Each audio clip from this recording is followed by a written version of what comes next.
It seems that you have met your end. What a pity. I don't feel too bad about it, though. After all, if it weren't me, it would have just been one of the others, I guess. I'm honestly just glad to be out of those air ducts. It's not easy for a hippopotamus to fit up there, and not easy to get down either, and not as young as I used to be, as you can see. I used to be able to do all sorts of things. You're young, you're vibrant, you have that sort of pep in your step. It reminds me of a conversation I was having with one of my good friends, Orville. We were having a nice picnic one day. I believe it was summer. No, perhaps it was...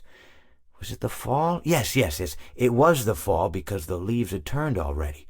But I said to Orville, I says, "Orville, I have a story to tell you." And Orville looked at me, kind of odd and said, "What's it about?" I said to him, "Not every story has to be about something, Orville.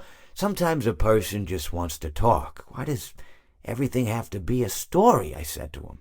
He just looked at me and he said, "Well, you said you had a story." And, he was quite right. I did, in fact. I told him I had a story. I suppose if a person just wants to talk, then it's best to not announce that you're telling a story. Telling a story does come with its own pressures and expectations, I suppose.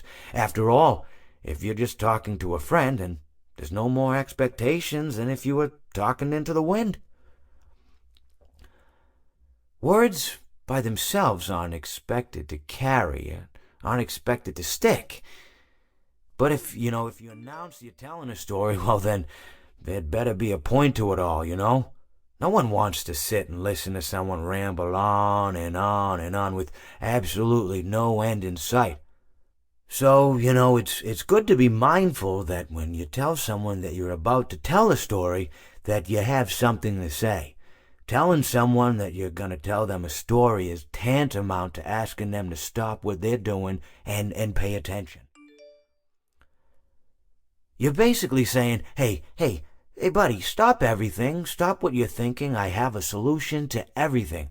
And, well, I didn't really have any story to tell.